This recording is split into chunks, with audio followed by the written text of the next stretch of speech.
કોંગ્રેસના નેતા રાહુલ ગાંધીએ શનિવારે ગુજરાતના અમદાવાદમાં એવું નિવેદન આપ્યું કે કોંગ્રેસમાં ખળભળાટ મચ્યો. રાહુલે કહ્યું કે હું કોંગ્રેસ પાર્ટીનો સભ્ય છું અને હું મંચ પરથી કહેવા માંગુ છું કે કોંગ્રેસ પાર્ટી ગુજરાતને રસ્તો બતાવવામાં સક્ષમ નથી. તેમણે વધુમાં કહ્યું કે કોંગ્રેસમાં બે પ્રકારના લોકો છે. એક તો એ છે કે જે જનતાની સાથે ઊભા રહે છે, જેમના હૃદયમાં કોંગ્રેસની વિચારધારા છે. બીજા એવા લોકો છે કે જે જનતાથી દૂર રહે છે અને તેમાંથી અડધા ભાજપમાં જોડાઈ ગયા છે.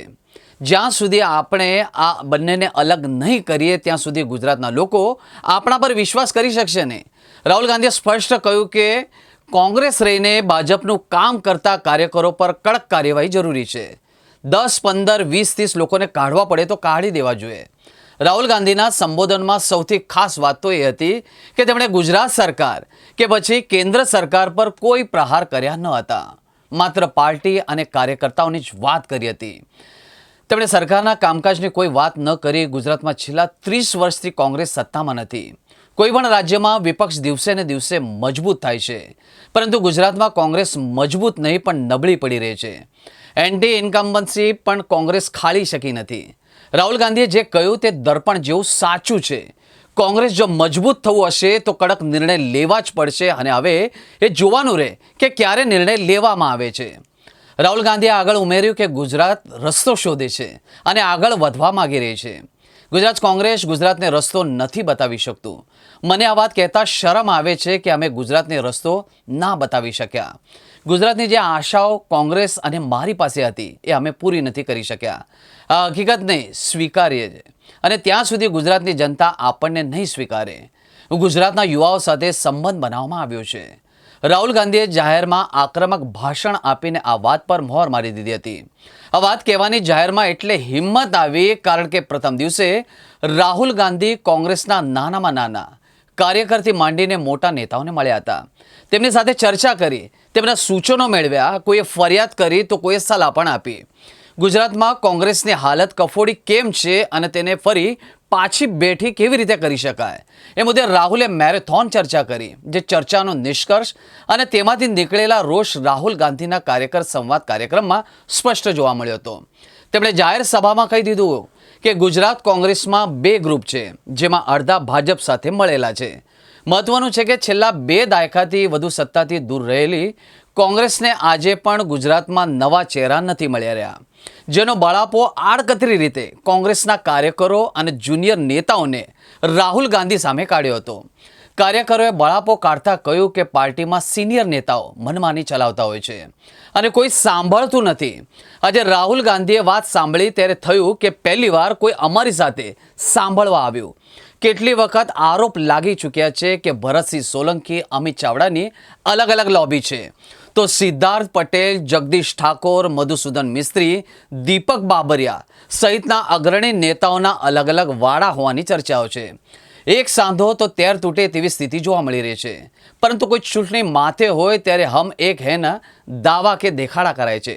પછી ટિકિટની વહેંચણીમાં વાલા દવલાની નીતિના કારણે કોંગ્રેસમાં કકળાટ શરૂ થાય છે, જેનો સીધો લાભ ભાજપને મળે છે.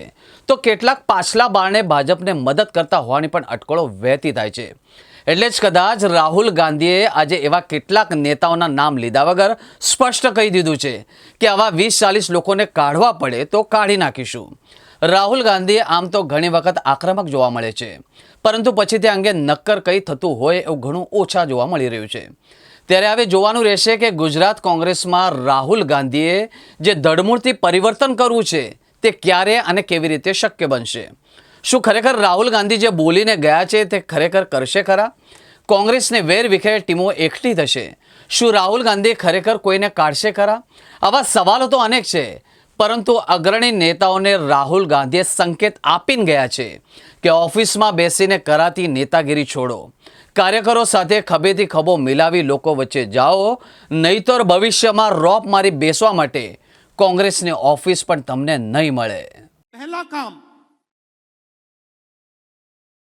ये जो 2 ग्रुप्स हैं इनको अलग करना है सीधा. अगर हमें सख्त कार्रवाई करनी पड़ी, 10, 15, 20, 30, 40 लोगों को निकालना पड़ा, निकाल देना चाहिए.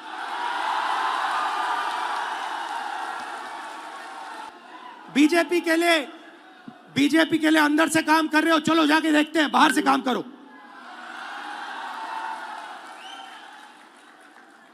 तुम्हारी वहां जगह नहीं बनेगी, बाहर फेंक देंगे तुम्हें। तो पहला काम यह करना है। आज राहुल जी ने कहा कि ऐसे बहुत नेता हैं, कार्यकर्ता हैं जो बंधे हुए हैं, तो कहीं ना कहीं हम भी बंधे हुए हैं, क्योंकि हमारे को रोकने के लिए बहुत ऐसे लोग बैठे हुए हैं जो नहीं चाहते कि हम लोग फोर फ्रंट पे आए।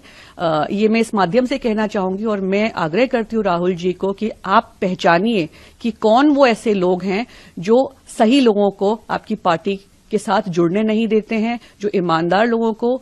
मैं अपना खुद का उदाहरण दूं, 3 पीढ़ी से कांग्रेस पार्टी के साथ मेरा परिवार है और एक ईमानदार, जिम्मेदार और लॉयल जो कहते हैं, उस तरीके का परिवार रहा है। इस पे किसी का कोई डाउट नहीं होना चाहिए। पर जी बिल्कुल ऐसे बहुत लोग हैं जो अपने स्वार्थ के लिए या जो अपनी जो आरामदायी पोजीशन पे बैठे हुए हैं, वो नहीं चाहते कि नए लोग, नए चेहरे आगे आए। उसमें से हम जैसे लोग भी शामिल हैं। और बिल्कुल पिछले 3 वर्षों से कांग्रेस पार्टी के लिए मैं काम कर रही हूं, पर देखा जाता है कि एक अंदर से भी महसूस होता है कि कहीं ना कहीं हमें रोका जा रहा है।